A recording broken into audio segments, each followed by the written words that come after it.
সমস্যা না, সেটা তো আমার বোঝা যাবে। এটা কি দেখলে ভাবে আমি মানে ড্রিঙ্ক করে হয়তো হেঁটে যাচ্ছি, মানে আমি এখন আচ্ছা কবে পাবো এটা? ওই দেখ মিউজিক চালিয়েছে দেখো।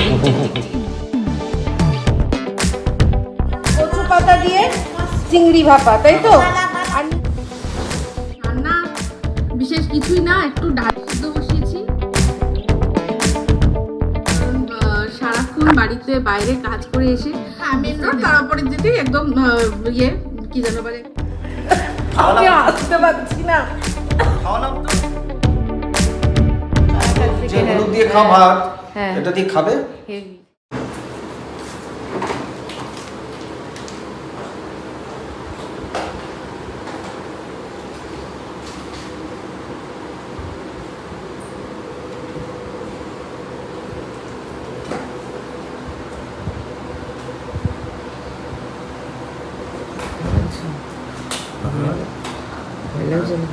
ঠান্ডা লাগে। আমি মনে হয় তোমার চেয়ে বেশি ব্লাড দিয়েছি।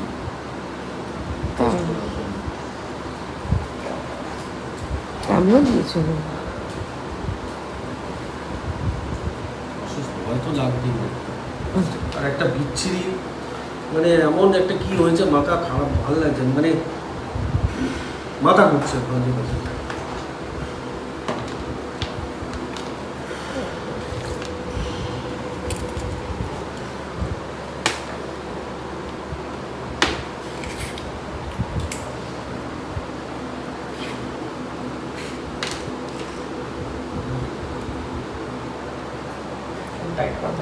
আচ্ছা লুজ করে করতে হবে।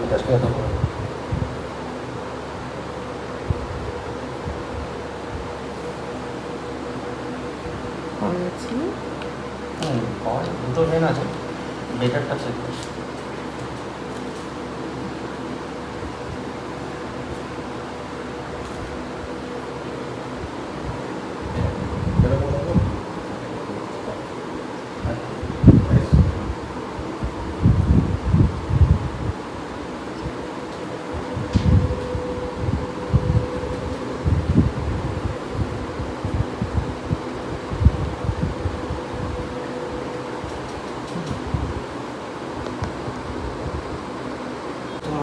এগুলাটা দুবার নিতে হবে। হ্যাঁ একবার সেটাই আসতো না এখনকার। সেটাই তাই ভাবছি যে কত মানে অ্যাডভান্স হয়ে গেছে এখন ব্লাড কালেক্ট করার এটা। মোটামুটি কি ঝিমঝিম করছে? না না, ও ওটা সমস্যা না, সেটা তো আমার বোঝা যাবে। এটা কিভাবে হবে কে জানে। ঠিক হয়ে যাবে। আজব সমস্যা, কিছু খালি মাঝে মাঝেই মাথা ঘুরে যাচ্ছে। হ্যাঁ, ও ঠিক হয়ে যাবে। ঠিক আর কিছু এখন তোমার স্কুটি চালানো হবে না, কার স্কুটি চালা, এখন স্কুটি বন্ধ। বন্ধ। এখন তোমার স্কুটি চালানো বন্ধ। আর এটা কি আমার নিজের হাতেও নেই, কখন মানে এক এক সময় মনে হয় লোকে দূর থেকে দেখলে ভাবে আমি মানে ড্রিঙ্ক করে হয়তো হেঁটে যাচ্ছি, মানে আমি এখন স্টেপ মাঝে মাঝে স্টেপটাও ঠিক দিতে পারছি না, মানে মাঝে মাঝে তো মাথাটা ঘুরে যাচ্ছে। মাথা ঘুরে যাচ্ছে। হঠাৎ করে এসছে, হঠাৎ করে বেরিয়ে এসছে। হ্যাঁ এই যে বেশি বাড়াবাড়ি না। এই ওনার নতুন দেখছে তো, দেখে বোঝার চেষ্টা করছে, দেখো বোঝার চেষ্টা করছে। চলে গেছে। দরজাটা খোলা। হ্যাঁ দেখছি। কি কি ছিল আমাদের? সুগার র্যান্ডম, হ্যাঁ হিমোগ্লোবিন, হ্যাঁ লিভার ফাংশন টেস্ট, আচ্ছা ইউরিক অ্যাসিড হ্যাঁ। আর ভিটামিন ডি। আচ্ছা কবে পাবো এটা? এটা ভিটামিন, বাকিগুলো ইউরিক অ্যাসিড, হ্যাঁ হিমোগ্লোবিন এগুলো 48 ঘন্টা দেখাচ্ছে, হুম আর আপনার ভিটামিন ডি প্রোফাইল 156 ঘন্টা দেখাচ্ছে। আচ্ছা ঠিক, thank you Thank you, ma'am. Thank you. তো এই ব্লাড টেস্টগুলোর সাথে আরও আছে হচ্ছে গিয়ে ইসিজি, আর আছে একটা ঘাড়ের এক্স রে, যেটা আর কি গিয়েই করতে হবে। এক্স রে তো গিয়েই করতে হবে, আর যাবে যখন তখন ইসিজিটাও গিয়েই করে নেবে, কারণ হচ্ছে গিয়ে ইসিজি বাড়িতে হয় কিন্তু দরকার নেই, এক্সরে করতে তো যেতেই হবে, তো একেবারে ওটা ওই দুটো একসাথে করে নেওয়া হবে ব্যাস। তো এটা শুনে নিলাম, পেয়েই যাবো তাড়াতাড়ি। তো এই টাটা নতুন এটা ইয়ে হয়েছে না ব্লাড টেস্ট, হ্যাঁ টাটা আইএমজি, তো সেখান থেকেই টাপুর বুক করেছে, দেখলাম খুব ভালো, মানে বেশ ভালো ব্লাড কালেক্ট করার ইয়েটা বেশ ভালো লাগলো, অসুবিধা নেই। তো চলো চলো চলো তারপর খেতে হবে। আর এটা কিন্তু সত্যি আমার মাথা ঘোরাচ্ছে, ভাববেন না কোনো অ্যাক্টিং করছে। কেন অ্যাক্টিং কে ভাবতে যাবে, মানুষ এগুলো কেউ অ্যাক্টিং করে? মানে আমার নিজেই জানি না আমি কখন আমার মাথাটা ঘুরে যাচ্ছে, কি কেউ মুশকিল যে কি অস্বস্তি যে আমি শুধু ভাবছি। কে ভাববে যে এটা অ্যাক্টিং? অ্যাক্টিং এর এখানে কোনো বিষয় আছে? আস্তে করে বসো, উপরে উপরে বসতে না না, পারবে। দেখো এই যে বসলাম না, হ্যাঁ। হঠাৎ করে একটু মাথাটা কেমন চমকে, নিজেই জানি না কখন এটা কি হচ্ছে। ঠিক আছে, চলুন পরে আসছি।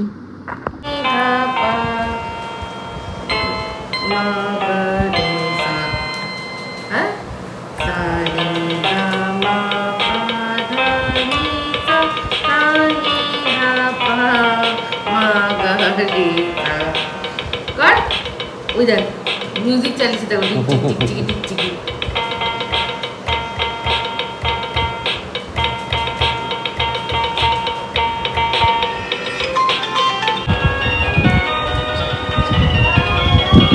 না না, এটা অন্য গান, জিঙ্গল বেল দাও।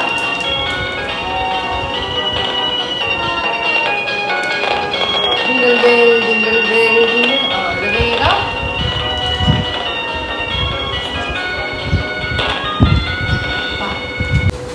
কি গো, শরীর কেমন এখন? ভালো, কিন্তু অতটাও না। তাই এই শরীর খারাপ নিয়েও মিস্টার দেবকে বেরোতে হয়েছিল, কিছু করার নেই। তবে স্কুটি একদম আমি এখন র্যাপিডোতে আর হ্যাঁ। উবের উবের মোটোতে যাওয়া আসা করছি, স্কুটি এখন চালাচ্ছি। চালাবে না, একদম বারণ আছে। তো যাই হোক, আজকে আসার সময় এই যে কচু পাতা চিংড়ি আর টাপুরের জন্য একটা ঢোকার ডালনা আনবে বলে এই যে কস্তুরি থেকে দেখুন এনেছে, লেখা আছে কি কচু পাতা দিয়ে চিংড়ি ভাপা, তাই তো? আর নিচে দেখুন কি লেখা আছে, ধোকার ডালনা। এক মিনিট, ধোকার ডালনা। আর দিয়েছে কি দেখবেন তার বদলে, এই রানু ফোনটা বাবার কাছ থেকে নিয়ে দে, কমপ্লেন করতে হবে। আর এই হচ্ছে কি দিয়েছে আর মাছ। তো চলো আমি টাপুরের জন্য টাপুরের জন্য ধোকার ডালনা, আর ভাগ্যিস আমি চেক করেছিলাম। তো যাই হোক, এখন একটু কমপ্লেন করতে হবে। আর মাছ আমিও খাই না, এটা মিস্টার দেবকেই খেয়ে উদ্ধার করতে হবে, আমি আর মাছ খাই না। আমার জন্য এটা নিয়ে এসছে যে কচু পাতা চিংড়ি।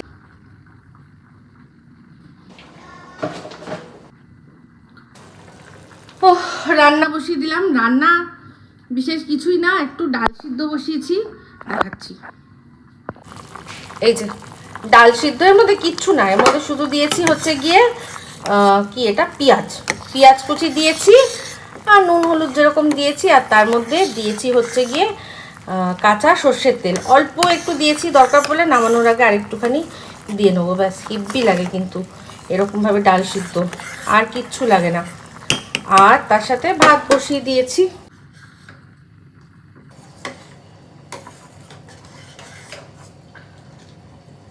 তো যাই হোক, মিস্টার দেবের সব রিপোর্টগুলো এসে গেছে, মোটামুটি যা আমরা আইডিয়া করছিলাম সেরকমই এসেছে। এখন শুধু ইসিজি আর এক্সরেটা বাকি আছে, ওটা হলেই পুরোপুরি বোঝা যাবে। তো আসলে প্রচণ্ড বেশি স্ট্রেস, মানে কি ঘুম হচ্ছে না, আর মেনলি রন এত মানে ডিস্টার্ব করে কি বলবো। রাত্রেবেলা ওর এত এনার্জি, ও লাফালাফি ঝাপাঝাপি, ওর বাবা যে সারাক্ষণ মানে কাজ ফাজ থেকে এসে একটুখানিও রেস্ট পায় না, মানে মেন হচ্ছে ঘরে রেস্ট পায় না। মানুষ কি করে, বাইরে কাজ করে, ঘরে এসে রেস্ট নেয়, ঘরে এসেও রেস্ট নিতে পারে না। এই ছেলের যা এনার্জি, এই এনার্জির সাথে আমরা ম্যাচ করতে পারছি না। অ্যাকচুয়ালি হওয়া উচিত ছিল কি বলুন তো, যে যখন টাপুর হয়েছে তখন হওয়া উচিত ছিল রনের, আর টাপুর হচ্ছে একদম শান্ত ছিল, ওকে একটা জায়গায় বসিয়ে দিলে ব্যাস ও বসে থাকবে। এই সময় যদি টাপুর হতো তাহলে কিন্তু আমাদের কোনো প্রবলেম হতো না, ব্যাস ভগবান উল্টো দিয়ে দিয়েছে আমাদের। যখন মানে মানে রন যেরকম আর কি প্রচণ্ড অ্যাক্টিভ, মানে ও তো মানে হাইপার অ্যাক্টিভ একেবারে, তো সেখানে ওই রকম একটা মানে বেবি, তার সাথে আমরা আমাদের এনার্জি ম্যাচ করতে পারছি না। ওটা যে সময় টাপুর হয়েছিল সে সময় হলে ও দৌড়াতো, আমরাও দৌড়াতাম, কিন্তু এখন আমাদের মানে সত্যি কথা বলতে এইরকম ছোট বেবির পেরেন্ট হওয়ার মতো অতটাও এনার্জি আমাদের মধ্যে সত্যিই নেই। কারণ সারাক্ষণ বাড়িতে বাইরে কাজ করে এসে মিস্টার দেবার পারে না। আর সত্যি কথা বলতে আমারও মানে সে সময় এত চাপ ছিল না, যে সময় টাপুর হয়েছে সে সময় অত চাপ আমার ছিল না। সে টাপুরের সময় তো তখন আমার 24 আওয়ার্সের মানে যে লোক তখন প্রচুর পাওয়া যেত, তো সেরকম ছিল, আমার অসুবিধা হয়নি।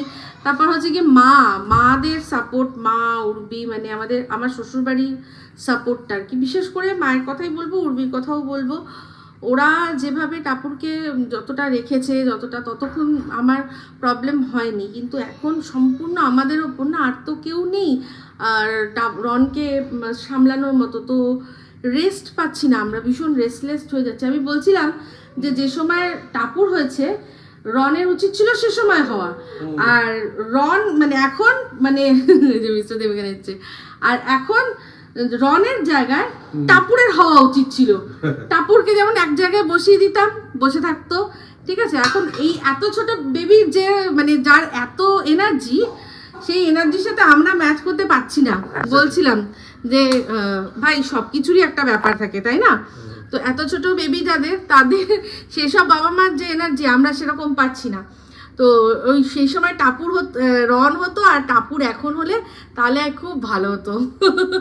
ঠিক আছে, তাও চলছে সময়ের সাথে সাথে তাল মিলিয়ে চলছে। তারপর হচ্ছে কি আরেকটা জিনিস কি বলছিলাম, যে টাপুর যখন ছোট ছিল তখন মা সবাই ছিল, তখন সবাই ছিল। এখন আমরা ছাড়া আর কেউ নেই। তখন আমার মাও কিন্তু টাপুরের বেলা যখন টাপুর হয়েছে তখন সবাই সাথে ছিল, একসঙ্গে ছিল, আমরা অনেক ইয়াং ছিলাম তখন, আমাদের সবাই খুব ইয়াং ছিল, টাপুর খুব শান্ত ছিল, আর টাপুর খুব শান্ত। টাপুরকে আমরা এমন কোথাও নেই যোকে নিয়ে যেতাম, সব জায়গায় টাপুরকে নিয়ে যেতাম। আমার মনে আছে সে সময় গাড়িতে আমি আর মিস্টার দেব ড্রাইভ করতো, আমি সামনে বসতাম আর টাপুরকে পেছনে সুন্দর বসে, ও কখনো শুয়ে পড়তো, কখনো সব নিয়েও বেশ ভালো থাকতো, কোনো চাপ ছিল না। আমরা যেখানেই গেছি, কত ঘুরেছি সব টাপুরকে নিয়ে। আর এই ছেলেকে নিয়ে একবার আমার বার্থডেতে ও আমাকে ট্রিট দিয়েছিল ডায়মন্ড হারবার, যে কি নাম, সাগরিকাতে, যে আমরা ওই দিন আমরা থাকবো একসঙ্গে, খাওয়া দাওয়া করবো, না রাতেও ছিলাম, রাতেও ছিলাম, পুরো দিন একটা পুরো দিন কাটাবো। আমার মনে আছে আমরা সন্ধ্যেবেলা বসে আমি আর সন্ধ্যেবেলা বসে আমরা এরকম, ও বললো যে ফিশ ফিঙ্গার খাবে, হ্যাঁ ফিশ ফিঙ্গারটা, আমি আরো খুব গল্প করছি। আর তখন টাপুর একদম ছোট, কত বছর হচ্ছে তখন? 2 বছর, হ্যাঁ 2 বছরের থেকে বেশি হবে, 2 বছর 3 বছর। ওটা মনে হয় 2007 এর ঘটনা কি এরকমই হবে বোধহয়, তাহলে রনের মতো হ্যাঁ। তখন টাপুর এসে বলছে আমার সাথে তো কেউ গল্পই করছে না। হ্যাঁ তখন ওই টাপুর 4.5 বছর মতো বয়স হবে সে সময়। সেই বাড়ি তো আমার অ্যাক্সিডেন্ট হয়েছিল, মনে আছে? সেই সময় না, ফিরে এসে তারপর হয়েছিল জুলাই মাসেই। তো যাই হোক, সেটাই হচ্ছে বক্তব্য, যে টাপুর তখন আমরা কথা বলছি বলে এসে কিছু করতে করতে এসে বললো, আমার সাথে তো তোমরা কেউ কথাই বলছো না। তারপরে আবার নিজের মতন টিভি দেখতে চলে গেল, না তোমরা কথা বলো বলে নিজের টিভি তখন ওখানে টিভি চালিয়ে দিয়েছিলাম, টিভি চালিয়ে দিয়ে আর আমরা ইয়ে করছি। তো সেই সময় আমার মনে আছে একটা ঘটনা শেয়ার করি। মিস্টার দেব এমনিতে আমাদের ওখানে মানে খুব পাড়ার মধ্যে পপুলার থাকে না, অনেকে থাকে না খুব পপুলার, অনেকে থাকে যাকে অত চিনবে না কেউ। তো মিস্টার দেব হচ্ছে ভীষণ পপুলার ফেস, ঠিক আছে। তো সে কতটা পপুলার আমি সে সময় গিয়ে পৌঁছেছি, মানে বুঝেছি যেদিন আমরা গিয়ে পৌঁছালাম, পরের দিন সকালবেলা আমি বারান্দার মধ্যে দাঁড়িয়েছি, সাগরিকায় বিশাল বড় বড় বারান্দা, একদম সামনেই হচ্ছে ওই নদীটা, তার মধ্যে রাস্তা মেন রোড, হ্যাঁ মেন রোড, তার অপরের দিকে একদম কি যেন বলে, মেন রোডের সামনে দিয়ে যাচ্ছে, সবাই হচ্ছে গিয়ে ওপাশে নদীটা দেখে। তো আমি বারান্দার থেকে দাঁড়িয়ে দাঁড়িয়ে নদী দেখছি, আর মিস্টার দেব কোন সময় এসে আমার পাশে দাঁড়িয়েছে। হঠাৎ করে দেখি নিচ থেকে হঠাৎ করে কোথার থেকে রাজুদা, ও রাজুদা, ও রাজুদা, ও রাজুদা করে ডাকছে। এবার আমি ভালো করে দেখছি নিচে একজন মিস্টার দেব। হ্যাঁ হ্যাঁ হ্যাঁ ঠিক আছে ঠিক আছে, হ্যাঁ আর কি করছো? আরে হ্যাঁ এই তো এসছি, বেড়াতে এসছি, ঠিক আছে। তো যাই হোক, তারপর চলে গেল। আমি বললাম তোমার এখানেও এরকম, যখন বিয়ে প্রথম কেন নতুন নতুন আমার হয়েছে। যত রঙের মিস্ত্রি সব ওখানেই তো থাকে। মইদুল কোথায় থাকে? হ্যাঁ, মইদুল কোথায় থাকে? মইদুল তো মনে আছে আমাদের যখন হ্যাঁ, পুনর্লক্ষ্মীতে তাহলে যেতাম, ওদের- আমাদের মানে মিস্টার দেবের ওকে ভাই বলবো। তো যাই হোক, সেই ছেলেটি মানে ভীষণ আমাদের ভালোবাসে, ভীষণ। ওর নাম মইদুল। তো আমরা যখনই যেতাম পূর্ণলক্ষ্মী হোটেলে, তখন ওই তারপর সাগরিকা একবারই ছিলাম, তারপর থেকে ওই পূর্ণলক্ষ্মী, হ্যাঁ যখন থেকে পূর্ণলক্ষ্মীটা ছিলাম তবে থেকে পূর্ণলক্ষ্মীটাই আমরা যেতাম। তো যখনই পূর্ণলক্ষ্মীতে যেতাম মইদুলকে ফোন করে দেওয়া হতো, মইদুল আসতো, এরকম ছবি তোলা হয়, সেই ছবি মনে হয় ফেসবুকে রয়েছে না, মনে আছে? আমাদের কম্পিউটারে প্রচুর ছবি রয়েছে, ওই কোনোদিনও হ্যাঁ হার্ড ডিস্কের প্রবলেম হচ্ছে। তো যাই হোক, কম্পিউটারে যদি হার্ড ডিস্কটা খুলি তখন কোনো সময় প্রচুর ছবি দেখাবো আপনাদের, প্রচুর কিছু শেয়ার করতে পারবো। হ্যাঁ, আমার একটা কাঠবিড়ালি ছিল, ওর নাম স্কিপি, আর ওকে নিয়ে আমি যেতাম। তারপরে মনে পড়ে যেটা স্কিপিকে আমি ব্যাগের মধ্যে করে মেট্রো করেও ঘুরেছি, এরকমও হয়েছে। একবার মিস্টার দেব কোনো একটা কাজে গেছে, আমাকে বলছে আসবে, আমি বললাম তাহলে আসবো দাঁড়াও বলে ওকে ব্যাগের মধ্যে ঢুকিয়ে পুরো পয়সার মানে পার্সের মধ্যে ঢুকিয়ে মেট্রো করে নিয়ে চলে গেছি। তো স্কিপির একটা পা একটুখানি ডিস্টার্ব ছিল, ও মানে ল্যাংড়া ছিল। যাই হোক, ছাদে পেয়েছিলাম। যাই হোক, এই হচ্ছে বিষয়। भूलो कभी बाप बाप होता है, तू नहीं खाएगा तो तेरा बाप खाएगा। আসতে পারছি না। খাওয়ালাম তো। রনুকে ডাল দিয়ে ভাত দিয়েছি, ডিমের অমলেট দিয়ে খায়নি, বাপ ঠিক খাইয়ে দিল। আরে যে বাপ কি দিল দেখো, কি এটা দেখা, একটু দেখা। হ্যাঁ, এই কিছু অর্ডার করা হয়েছে জিনিসপত্র, তার মধ্যে থেকে টাপড় ঠিক টুক করে নিজের জন্য একটা আইসক্রিম। হ্যাঁ, এই তেলটা দিয়ে পোস্ত বাটা বা হ্যাঁ। সর্ষে ইলিশে যে কাঁচা তেল ছড়ায় না, হ্যাঁ দিয়ে খাবে, আচ্ছা। তো চোখ দিয়ে জল বেরিয়ে যাবে। বলছি তেলটা তো এসে গেছে, পোস্ত আর ইলিশটা কবে আসবে? পোস্ত নিয়ে আমাদের না এ বাবা, যা। পোস্ত এত অর্ডার করলাম, তুমি পোস্তর কথা তুমি তো বলবে, এগুলো আমি তো জানবো। মজা করছি। ঠিক, ইলিশ মাছ খাও তো উইদাউট মানে আমাদেরকে প্রমোশন করতে পারেনি, বাট হ্যাঁ। এটা খুব ভালো বলে বললাম যে এই তেলটা ভীষণ ঝাঁজ। আর সত্যি বলছি, আমি পোস্ত কথাটা ভুলে গেছি, আমি ঠিক একটা না একটা আইটেম ভুল তাহলে এই তেলটা না কাঁচা তেলে মানে যে কোনো জিনিসে তুমি যদি দাও দারুণ লাগবে। না, পোস্ত দিয়েও খাবো, আর আমি সর্ষের উপর বা যে ডাল সিদ্ধ করেছো, হ্যাঁ ই বাবা, এই ডাল সিদ্ধর মধ্যে যদি দিতে না, হ্যাঁ হ্যাঁ, তারপর তুমি একটা আসলে জিনিস একটুখানি তলায় তেল তুমি রয়েছে একটা তো, জিনিস খেতে খুব ভালোবাসো যেটা খুব হেলদিও, হলুদ দিয়ে। Yes, Yes. তো কাঁচা তার কাছ হলুদ, থেকে, যে হলুদ দিয়ে হ্যাঁ, খাও ভাত, হ্যাঁ। এটা দিয়ে খাবে। হেভি। আর সব জিনিসপত্র এই যে আনা হয়েছে, সব জিনিসপত্র কাজের জিনিসপত্র দেখাচ্ছি। হ্যাঁ, এটা হচ্ছে সাদা জিরে সাদা জিরে গোটা। গোটা, আচ্ছা, তুমি বলেছিলে একটা এলাচের এলাচ, এই যে হ্যাঁ এলাচ গোটা, গোটা এলাচ। এলাচটা সবার আগে শেষ হয়ে যায়। এটা হচ্ছে হলুদ, হলুদ, সবকিছুতে আমাদের হলুদ আসে। এইটা এখন রনু খাচ্ছে, হ্যাঁ, তো এটা Nice অফারে ছিল দুটো, সেই জন্য আচ্ছা। নিলাম নাইস বিস্কিট। আচ্ছা আচ্ছা, আমাদের জন্য যদি আমি এখন একদমই নুন খাচ্ছি না কাঁচা, যদি এমার্জেন্সি পড়ে তো ওই যে পিঙ্ক এই যে, হ্যাঁ আমাকে বলেছে, সবাই কমেন্টেও করেছে যে সেটা পিঙ্ক সল্ট আনি। আমি ওকে বলেছি, এনেছি। আমি ওকে রিকোয়েস্ট করেছি, ও কিন্তু এমন একটা শেফ যে ও টেস্ট করে কিন্তু রান্না করে না।